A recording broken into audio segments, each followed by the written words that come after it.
Well, I mean, I understood the effects of Fed policy.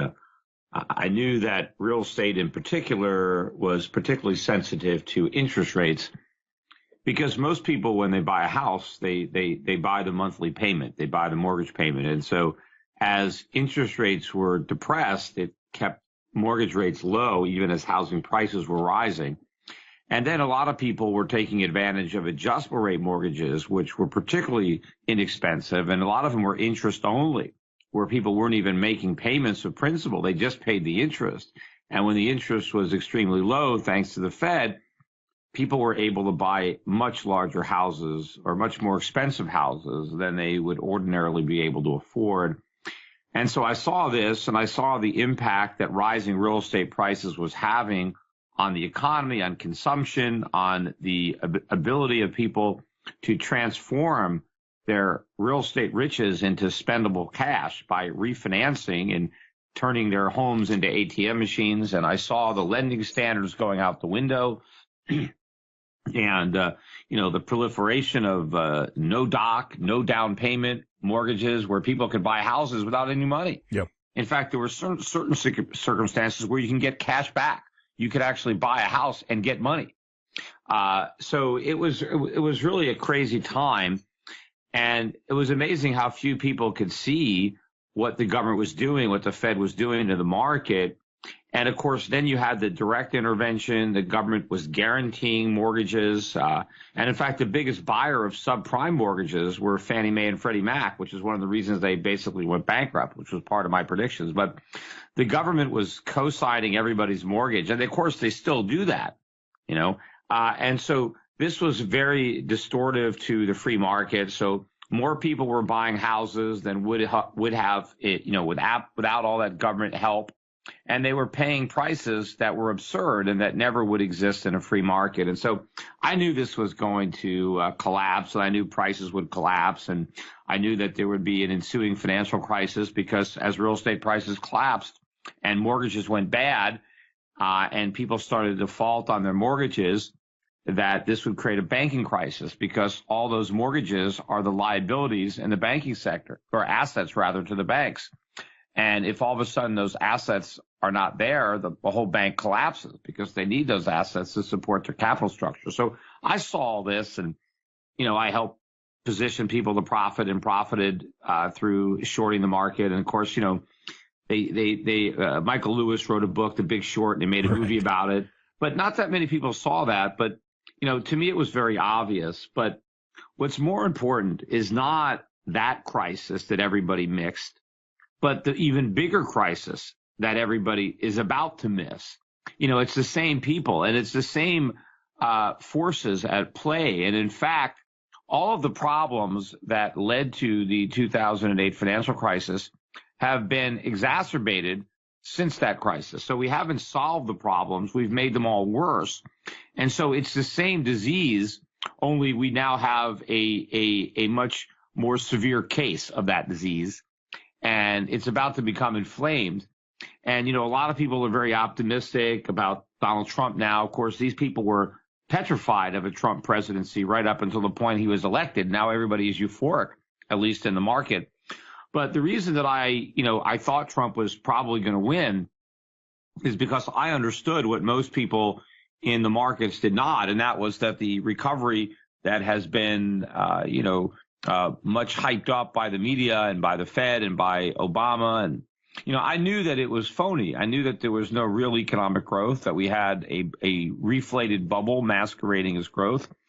And I knew that beneath a superficial layer of manufacturer statistics was a very weak economy. And I knew a lot of people would be voting, for Trump out of frustration and out of anger, out of protest, because people's standard of living was falling. I mean, I often said that this is the first recovery in history to be worse than the recession that we're supposedly recovering from. And so I thought Trump could win. But of course, the economic problems that are the reason Trump was elected have not been solved because we elected him, nor is he going to solve them. The optimism is unfounded, just like people were very hopeful that Barack Obama would make things better, and he made things worse. And now you have a lot of false hope surrounding Donald Trump. But we have some serious economic problems that need to be tackled before we can make any legitimate progress. Well, I think it was, popular delusions and the madness of crowds. I mean, most of the people who didn't see the real estate bubble owned a house. And, they didn't want to admit that the asset that they owned, their biggest asset that they thought was going to appreciate indefinitely, they didn't want to acknowledge that it was a bubble because this was their ticket to retirement. I mean, the idea that you can just buy a home and live in it, and as you live in it and enjoy it, every year it just goes up in value by $50,000, $100,000. I mean, average people, if you were a teacher, a school teacher, or a fireman, and you were, 40 years old, you thought you'd be a multimillionaire by the time you were 60 because how much your house was going to be worth. And so nobody had to save any money. You can buy whatever you wanted because the house did the work for you. In fact, I think a lot of people didn't even think they needed a job. They just thought if they bought a house, that was the only job they needed.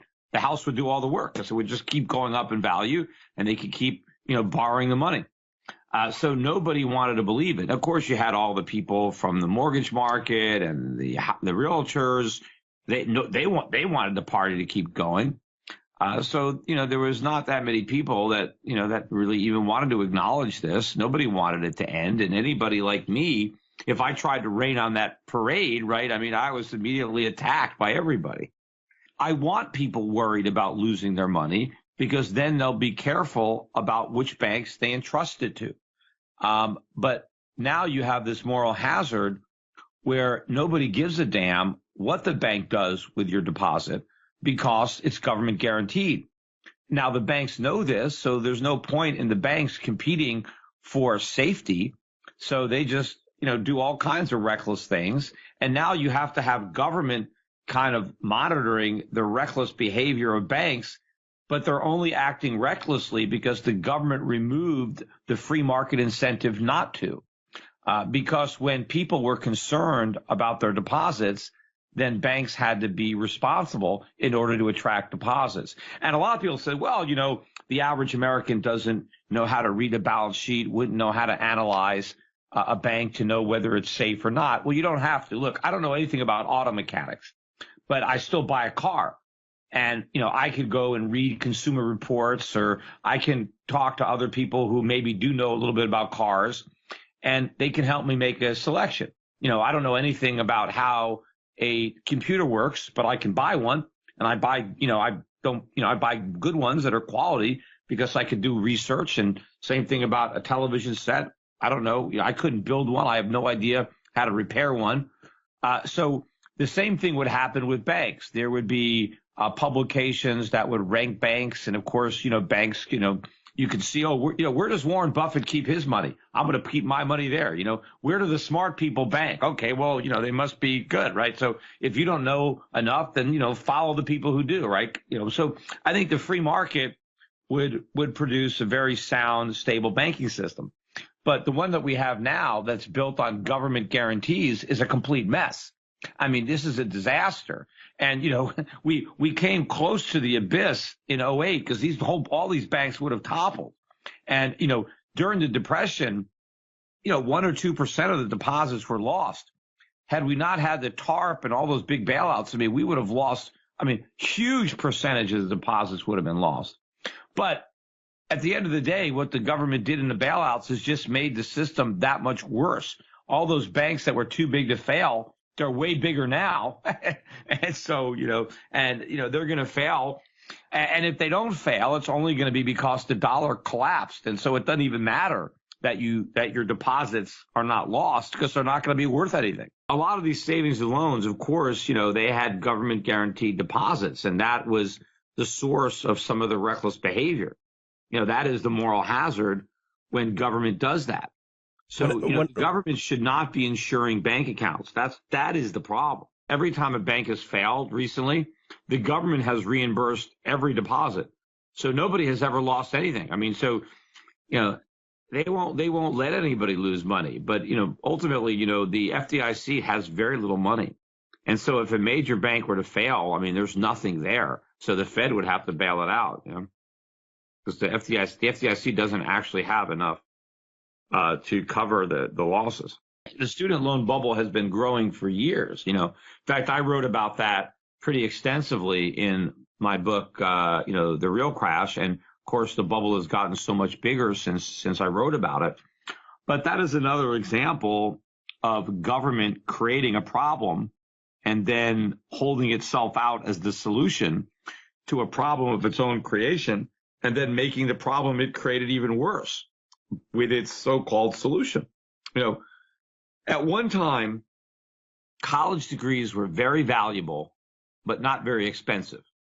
And not that many people actually went to college as a percentage of the population. But if you were the type of person that would really benefit from that education, you could get one. And even if your parents were of relatively modest means, but you wanted to go to Harvard or Yale, they could swing it. And even if they couldn't, you could get a job over the summer and work your way through college. And, that was very common for much of, the 20th century, or certainly the earlier part of the 20th century. People worked their way through college. Nobody graduated college with debt. Debt is a function of government. What happened is some politicians decided that, hey, we can get students to vote for us if we promise to get them so they can borrow money to go to school. So they won't have to work a summer job, or they won't have to work evenings. We'll just arrange it so they can borrow money by guaranteeing the loans. And hey, everybody saw, that's great. I could just borrow this money, right?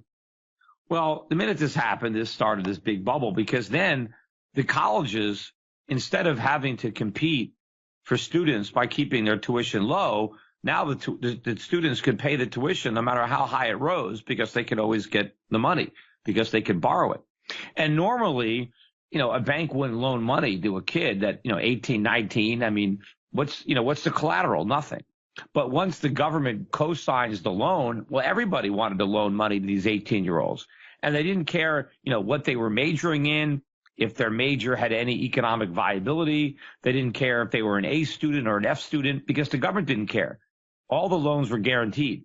So we created this situation where colleges and universities could use this student loan program. They milked it. They kept raising prices. The students kept borrowing the money. They would raise the salaries of the teachers and the administrators, and then they would build these fancy gymnasiums and, all kinds of housing and this huge bubble. And it was all because of this government money. Meanwhile, everybody was, funneled into the university system. Everybody was told, you have to go to college. Everybody has to go to college, whether you're smart or whether you're an idiot. Colleges actually had remedial and still have remedial math, remedial English. We have people going to college that shouldn't even have graduated high school, but they were pushed through high school, no child left behind, whether they can read or not. And you have people literally who are functional illiterates going to college and, taking remedial courses.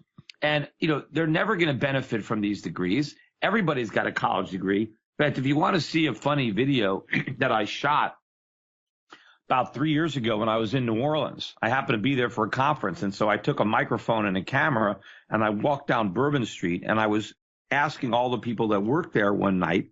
And of course, you got bouncers, you got strippers, you got bartenders, you got pedicab drivers, all kinds of people doing, menial, no skill, low skill type work.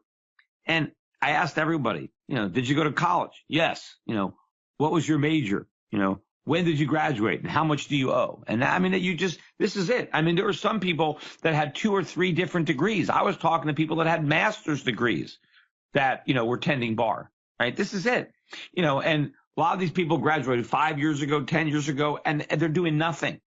They have jobs that they didn't even need a high school diploma for these jobs, let alone a college degree.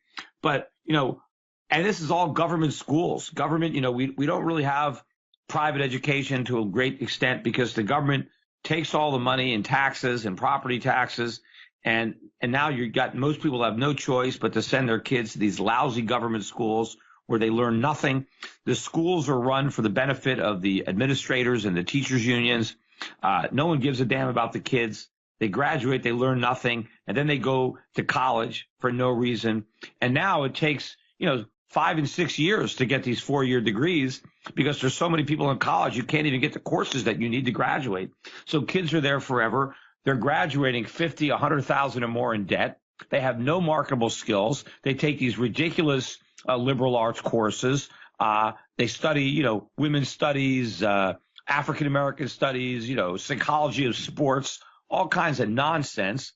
They know nothing. They've wasted the formative years of their lives when they could have been in the workforce, learning skills, making connections. Instead, they got drunk and partied for 5 or 6 years.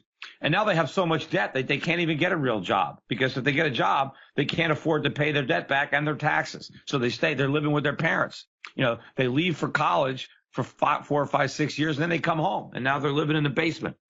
And so this is all created by government. This is one gigantic bubble. At this point, college degrees are so expensive that it makes sense. Hardly anybody should go to college at this point because the cost benefit is just not there. And, with the internet and the ease with which you can learn and access information online, who needs a college? What's the point? You can, if you look at the smartest Americans, they were self-educated men. I mean, a lot of the founding fathers didn't go to college. Very, very smart men were self-taught. In fact, it's interesting if you when you go to that YouTube channel and if you look at my video about the college I talked about in New Orleans. If you look about that, if you read the description of the video, right, it's a very interesting description. But I point out the 3 wealthiest Americans who have ever lived, right? John D. Rockefeller, Andrew Carnegie, and Cornelius Vanderbilt, right? Those are the wealthiest Americans. I think the net worth of these 3 is estimated. Rockefeller was worth like $600 billion in today's terms. Some obscene amount of money. Carnegie about $300 billion, and I think Vanderbilt maybe 150, 175 billion, right? You can compare that to Bill Gates, who's the richest person alive today, who's worth about 60 billion, 65 billion, right? Carnegie dropped out of high school at 16. Vanderbilt dropped out of school at 13. Carnegie dropped out at 13, and Vanderbilt dropped out of school at age 11. So here, guy only went to school till he was 11 years old, yet built an empire, and so you can learn a lot. And even Bill Gates, by the way, who's the richest living American in the world, dropped out. He dropped out of college, but at least he made it to college, but he did not graduate. So, some of the richest, most successful Americans of all time never went to college, so it's been oversold, overhyped by governments and teachers unions. But, anytime the government gets involved in something, and also, it started with the GI Bill, and that's kind of where they got involved in education. But whatever they get involved in, the quality goes down and the cost goes up. We want a free market, and we want to get government completely out of education, no government loans, no government guarantees. I like to see government out of K through 12. I like to get rid of all these private schools and let entrepreneurs compete for students in the free market. Because then you got to deliver a good product. Then you got to sell the parent on sending the kid to that school. Hey, my school is great. Here's our graduation rate. Here's what percent of our kids get into Ivy League schools, or here's how the jobs that people get when they graduate from our school. Instead, the public schools have a captive audience. You got to send your kid to this school. You live in this school district, your kid has to go here. So why would you expect good education with zero competition?